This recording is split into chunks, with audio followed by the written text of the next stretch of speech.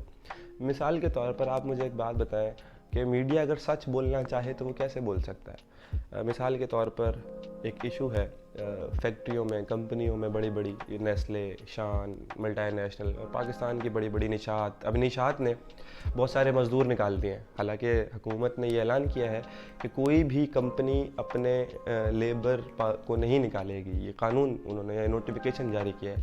لیکن نشات نے اور پھر کھاڑی جو بہت بڑا برانڈ ہے اور دیگر برانڈز نے جو ہے وہ اپنے پتہ نہیں 500 800 مزدور نکالے ہیں. میڈیا پر تو کوئی خبر نہیں آئی ہے اس کی. میڈیا پہ خبر کیوں نہیں آئی ہے؟ کیونکہ میڈیا چلتا ہے اشتہاروں پر. میڈیا کی جو انکم ہے وہ بیسکلی سبسکرپشن پہ نہیں ہے جو آپ کیبل والے کو دیتے ہیں یا جو ہم اخبار خریدتے ہیں 20 روپے کا وہ قیمت، بلکہ جو اشتہار ملتے ہیں وہ اصل سورس آف انکم ہے. تو کھاڑی تو کروڑوں روپے کا اشتہار دیتا ہے، نیسلے تو کروڑوں روپے کا اشتہار دیتا ہے. اگر آپ نیسلے کے خلاف بولو گے تو پھر آپ کیسے اشتہار جو ہے وہ چلا سکتے ہیں؟ تو میڈیا تو وہ سچ بول ہی نہیں سکتا. پھر جو اشتہاروں کے اندر بھی جو سب سے بڑا سورس ہے، جو اس کا جو پائے چارٹ اگر آپ بناؤ گے اشتہاروں کا، تو اس میں سب سے بڑا جو حصہ ہے وہ حکومتی اشتہاروں کا ہے. حکومت اشتہار دیتی ہے، وہ مین سورس ہے. تو حکومت بلیک میل کرتی ہے میڈیا کو جھوٹ بولنے پر. ویسے تو میڈیا کا کام ویسے ہی جھوٹ بولنا ہے، لیکن اپنے لیے جھوٹ بلوانے پر، کیونکہ مختلف پارٹیوں کی مختلف حکومتیں ہوتی ہیں.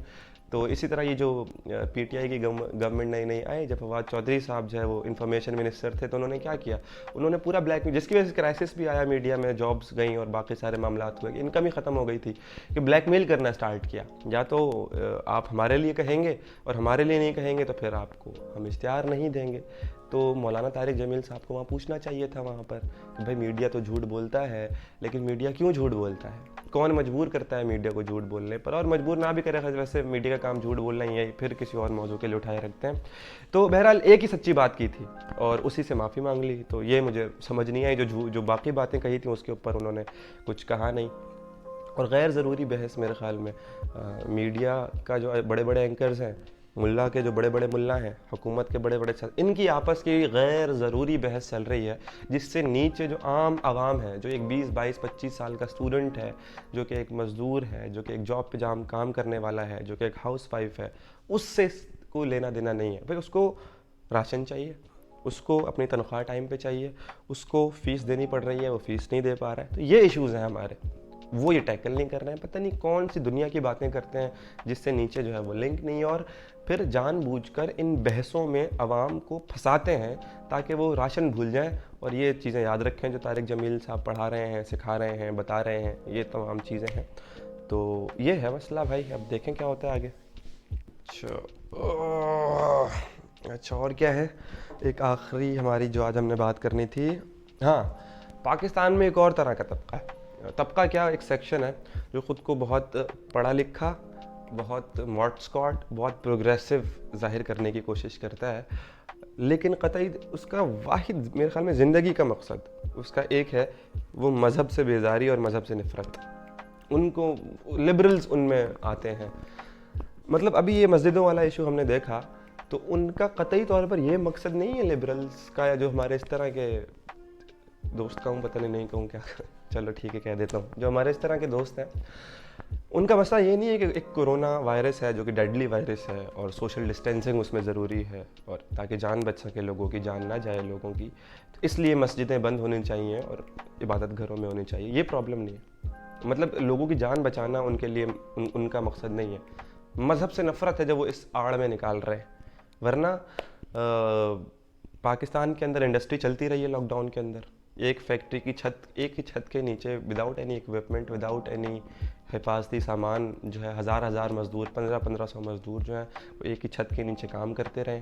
اس کے اوپر انہوں نے کچھ، کیونکہ وہ بڑی بڑی کلرفل کمپنیز ہیں، وہ بڑی لبرل کمپنیز ہیں، وہ بڑی ان کے اوپر انہوں نے کوئی بات نہیں کی، بالکل خاموش ہے. جہاں پہ راشن بٹ رہا ہے وہاں پر آپ دیکھو کتنا رش ہوتا ہے، وہاں پہ لوگ چڑھے ہوئے ہیں، کوئی چپ ہے.